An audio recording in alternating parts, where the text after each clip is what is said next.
do in this movement in this country, I think are fundamentally dependent on going through a set of very hostile institutions, specifically the universities, which control the knowledge in our society, which control what we call truth and what we call falsity, that provides research that gives credibility to some of the most ridiculous ideas that exist in our country. And so I'm excited to close this conference with this particular set of remarks, because I think if any of us want to do the things that we want to do for our country and for the people who live in it, we have to honestly and aggressively attack the universities in this country.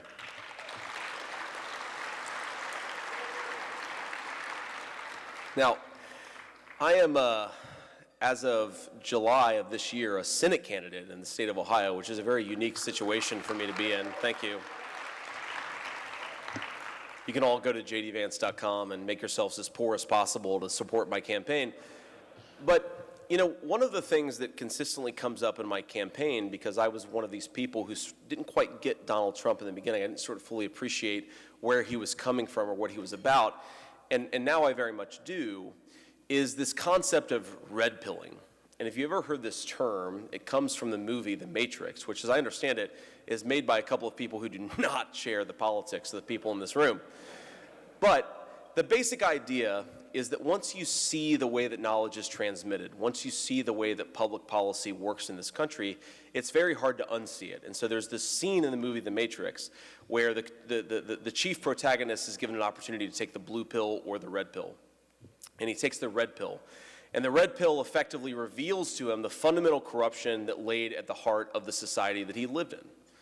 And I'm going to come back to this analogy later on in my remarks, but I think it's important to understand that so much of what's going on in our country, so much of what drives truth and knowledge as we understand it in this country is fundamentally determined by, supported by, and reinforced by the universities in this country.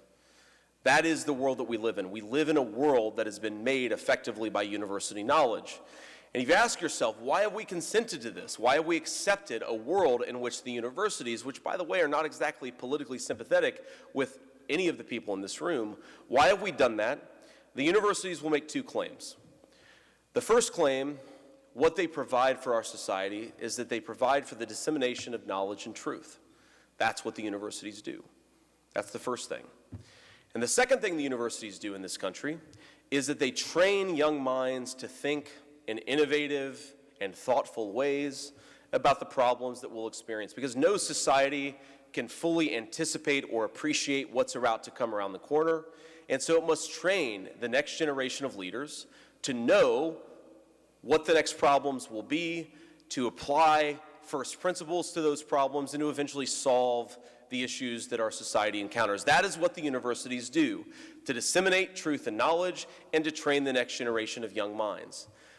It's worth asking ourselves whether the universities today actually do that. Do the universities disseminate truth and knowledge? Do they train the next generation of young minds to actually anticipate the world as it is, to apply first principles to critical and difficult problems? And I think the answer is obviously no. That's obviously not what the universities do. But let me provide just a few examples here. So, just today, actually, I logged onto Twitter, that worst website in the entire world, and I was introduced to a paper that was published by, a professor's name I'd never heard in the University of Texas.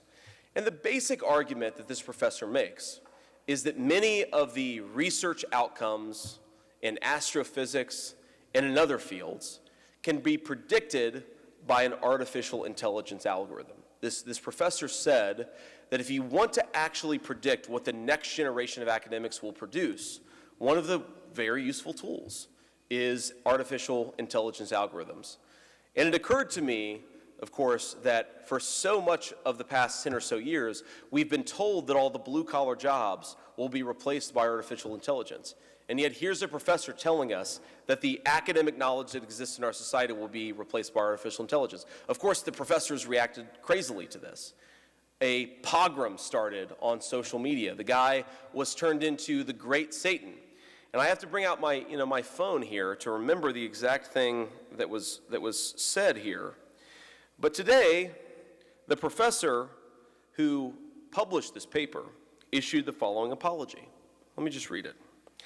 I apologize most humbly and sincerely for the stress that I have caused with the PNAS preprint.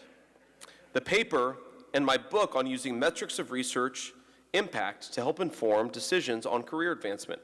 My goal was entirely supportive. I wanted to promote fairness and concreteness in judgments that are now based uncomfortably on personal opinion. I wanted to contribute to a climate that favors good science and good citizenship. My work was intended to be helpful, not harmful. It was intended to decrease bias and to improve fairness. But of course, according to the mob, his research did nothing of the sort. It promoted bias and promoted unfairness, and so this person has to propose this ridiculous apology. Now ask yourself, what is the purpose of a university that responds to a paper with that kind of reaction?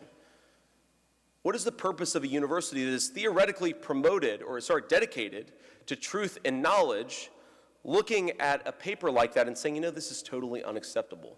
This person must apologize. Now, here's another remark that I want to bring your attention to. About a year ago, and I don't have the details exactly correct, but about a year ago, there was a series of protests surrounding the death of George Floyd, which of course was a terrible tragedy. I personally find the fact that our entire society was destabilized by it for a generation ridiculous, but we are where we are. It was a terrible tragedy. And our public health authorities, last summer, remember, we're still even in most relatively pro-freedom states, we're still in the midst of lockdowns. And what did 1,200 public health authorities all across our country say about the anti-economic devastation protests? Well, they said this. First of all, the anti-racism protests, the protests that issued from the death of George Floyd, they should not be confused with a permissive stance on all gatherings. Of course, the protests against racism and against the death of George Floyd are totally justifiable under our sincerely objective public health rubrics. But protests against stay-at-home orders are rooted in white nationalism. Now, this is 1,200 of our leading public health authorities all across this country. Now, think for a second about all of the ways in which our universities transmit not knowledge and not truth, but deceit and lies.